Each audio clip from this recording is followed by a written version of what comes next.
Hi guys, welcome to my new blog. और आशा करता हूँ कि इस ठंडक में आप लोग सभी स्वस्थ मस्त होंगे और अपने अपने कामों में व्यस्त होंगे। आज मैं आपको बताने वाला हूँ अपने देश में अधिकांश किस कदर से भगवान के अस्तित्व के साथ खिलवाड़, भगवान का मजाक या भगवान का क्या अस्तित्व है हमारे जीवन काल में, उसका एक छोटा सा वर्णन। जिस प्रकार हमें बताया जाता है भगवान है, भगवान है, तो भगवान तो है, उसको झुठलाया नहीं जा सकता। लेकिन वो किस रूप में, कैसे है, क्या है, इस चीज़ का अस्तित्व जब इंसान इंसान को बताने की कोशिश करता है, तब कहीं ना कहीं एक असमंजस की स्थिति पैदा होती है और हम सोचते हैं कि क्या सही है क्या गलत है। इसी हम भ्रम में पड़ जाते हैं और समझ नहीं पाते इस चीज़ को। तो भगवान का अस्तित्व हमारे जीवन में क्या है, कितना है, इस छोटे से वीडियो के माध्यम से आप लोग देखेंगे और समझेंगे कि किस प्रकार से हमें कहीं ना कहीं भ्रमित करने की कोशिश की जाती है और हम भ्रमित हो भी जाते हैं। उसी भ्रम में हम कहीं ना कहीं जाने अनजाने पाप पुण्य भी कर बैठते हैं। तो आइए गाइस, इस छोटे से वीडियो के माध्यम से आप सबको दिखाते हैं कि क्या अस्तित्व है भगवान का। आगे देखें। ये पैसा नकली है, वो मुझे पता है। ये पैसा नकली है, आपको पता है। लेकिन ये पैसा नकली है, भगवान को थोड़ी पता है। इस बार कैसे भी करके कंप्रोमाइज कर लीजिए, अगली बार ऐसी गलती नहीं होगी। बताओ। अरे मूर्ख, ये पैसा भगवान थोड़ा लेते हैं, ये पैसा हम लेते हैं। तुम लेते हो, लेकिन समस्या का समाधान तो भगवान करते हैं ना। पैसा का असली हकदार तो भगवान हुए ना। अबे मूर्ख, भगवान मिट्टी पत्थर के बने होते हैं, वे इन पैसों का क्या करेंगे? तुमने भगवान के साथ जो महापाप किए हो ना, देख लेना तुम्हारे विनाश का समय शुरू हो गया है। देख लेना, नरक में जाओगे। भगवान मिट्टी पत्थर के हैं तो वो इन पैसों का कुछ नहीं कर सकते हैं। फिर तुम लोगों ने ये क्यों प्रचारित किया कि भगवान हर समस्या का समाधान कर देते हैं, उनके मर्जी के बिना पत्ता तक नहीं हिलता? क्या हुआ पिताश्री, क्यों शोर हो रहा है?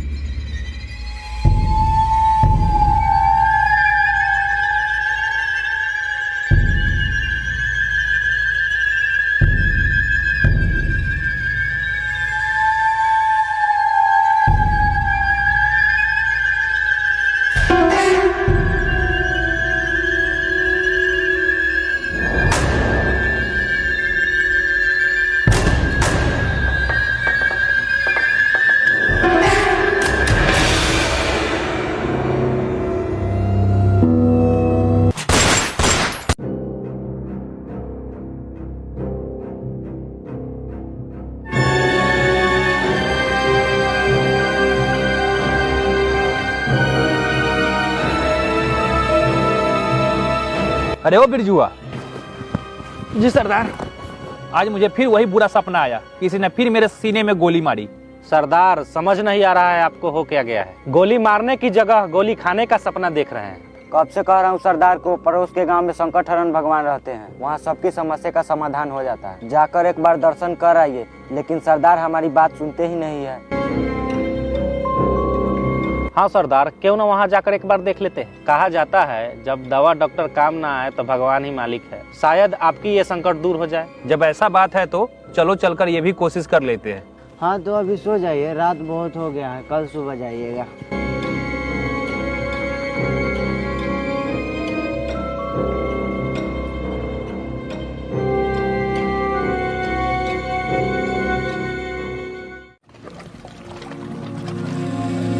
अरे झड़िया, अरे लगता है सरदार कुछ ज्यादा ही तैयार हो रहे हैं। कैसे लग रहे हैं सरदार?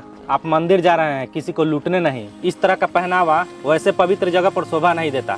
जाकर कपड़ा बदलिए। सरदार, छोटे सरदार सही कह रहे हैं। ठीक है, रुको मैं कपड़ा बदल के आता हूँ। बताओ अब कैसे लग रहे हैं? एकदम हीरो की तरह लग रहे हैं सरदार, लेकिन बंदूक रख दीजिए।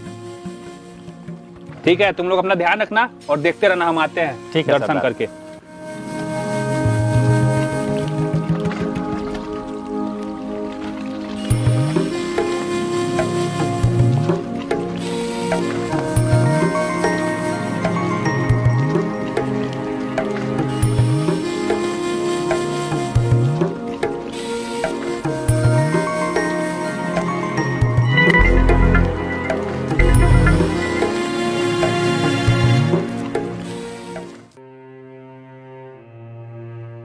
हे भगवान, हमसे ऐसी क्या गलती हुई है जो सपनों में हमें दर्दनाक मौत का मंजर देखना पड़ रहा है। हम तो बस गरीब बेसहारा लोगों का सहारा बनते हैं। उनके हक अधिकारों पे, संपत्ति पे जो राज करते हैं, उन्हीं धन दौलत और संपत्ति को गरीबों को वापस लौटाते हैं। क्या ऐसा करना पाप है जो मुझे ऐसा सजा दे रहे हैं? भगवान, आपसे मेरी बस इतनी सी विनती है कि मुझे इस संकट से मुक्त कीजिए। अगर जाने अनजाने में हमसे कोई गलती हो गई है तो नादान बच्चा समझकर हमें माफ कर दीजिए।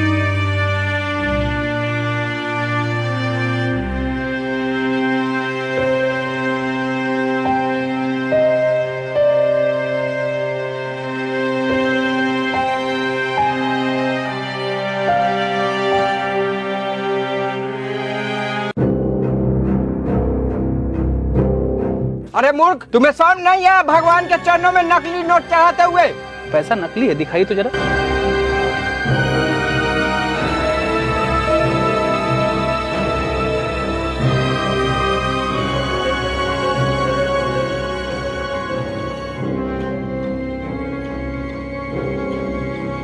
पंडित जी इधर आइए।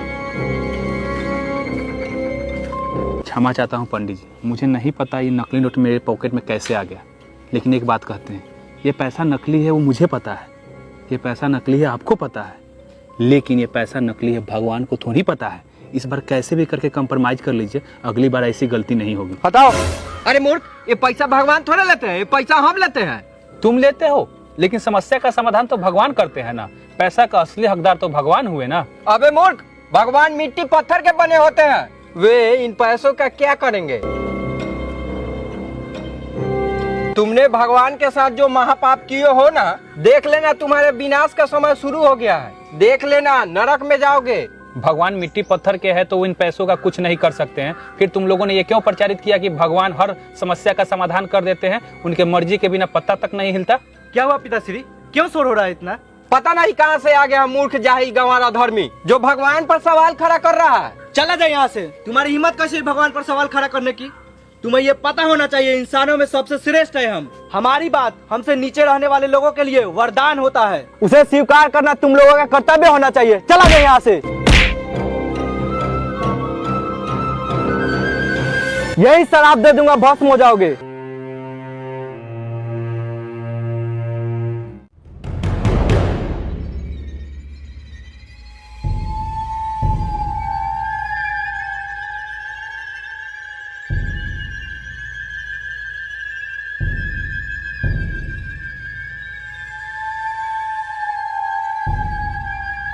उस पुजारी ने आपको अपमानित किया, इसके बावजूद हमें चुप रहने के लिए बोल रहे हैं आप?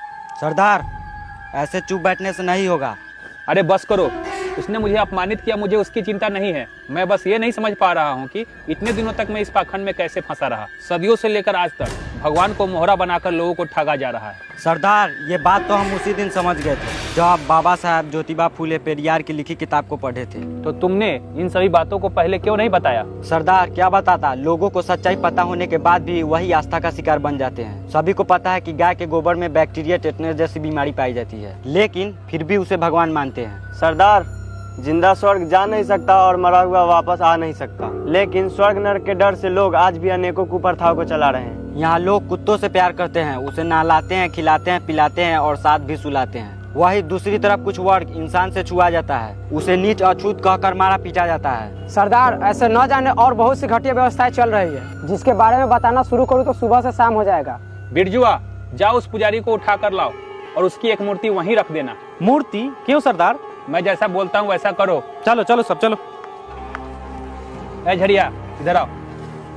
अरे बाबा साहब डॉक्टर भीमराव अंबेडकर, पेरियार, ज्योतिबा फूले की पुस्तकें कहाँ मिलती है? सरदार, आपके पास मोबाइल है? हाँ है। दीजिए। ये है गूगल, इसमें जाइएगा और मूल निवासी मेगा मार्ट ऑफिशियल सर्च कीजिएगा। ये रही बहुत सारी बुक, आपको जो चाहिए वो ऑर्डर कर सकते हैं। अच्छा, यहाँ मिलती है पुस्तकें? हाँ ठीक है, मैं ऑर्डर करता हूँ। जाओ, तुम जाओ, साथ में जाओ।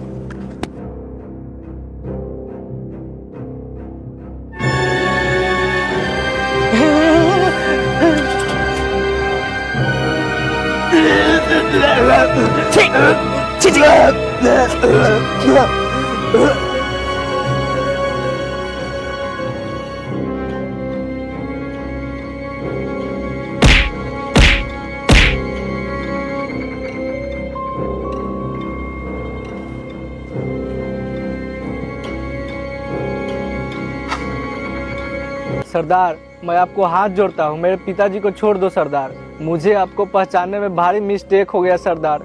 मेरे पिता के बदले एक मूर्ति घर पे रख दी गई है सरदार। हाँ, वो मूर्ति हमने ही वहाँ रखवाई है। और सुनो, तुम्हारे पिता अब यहीं बंदी बन के रहेंगे और उनको खाने के लिए कुछ नहीं दिया जाएगा। तुम अपने पिता की सलामती चाहते हो तो जाओ, घर रखी मूर्ति को सेवा करो, उसे खिलाओ पिलाओ नहलाओ, ये सारी सेवा तुम्हारे पिता को भी मिल जाएगी। सरदार, वो पत्थर की मूर्ति है, वो निर्जीव है, वो भला कैसे खा पी सकता है? उस मूर्ति को खिलाने से मेरे पिताश्री का पेट कैसे भरेगा? ठीक उसी प्रकार से जैसे पूजा पाठ यज्ञ हवन करके मूर्तियों में प्राण प्रतिष्ठान करते हो, वैसे ही मेरे पिताश्री भूखे मर जाएंगे सरदार, रहम कर दीजिए। मरे हुए व्यक्ति को स्वर्ग भेजते हो, उनके परिजनों से लिए दान दक्षिणा को स्वर्ग भेज सकते हो, तो ये तुम्हारे लिए कौन सी बड़ी बात हो गई? माफ कर दे सरदार, भारी मिस्टेक हो गई। ये लो पैसा और तुम अपने मूर्ति के लिए एक आलीशान घर बनाओ। सरदार, मेरे पिता यहाँ बंदी है और उस मूर्ति के लिए आलीशान महल बनाओ, ये तो मूर्खता है सरदार। मैं देखना चाहता हूँ तुम्हारे पिता की मूर्ति की सेवा करने पर तुम्हारे जिंदा पिता की सेवा होती है या नहीं। नहीं सरदार, उस मूर्ति का सेवा करने से मेरे पिता का सेवा नहीं हो सकता है। तो फिर मरे हुए व्यक्ति के पास दान किया वस्तु कैसे भेजते हो? अब माफ कर दीजिए ना सरदार, आपका पैर पड़ता हूँ, अब बकस दीजिए।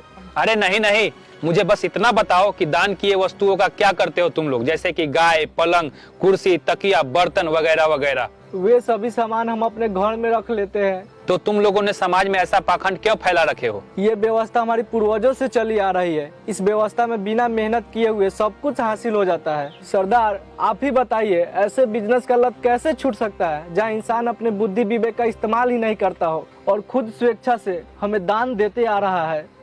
सरदार, इस दोनों को यहीं ठोक दूं क्या?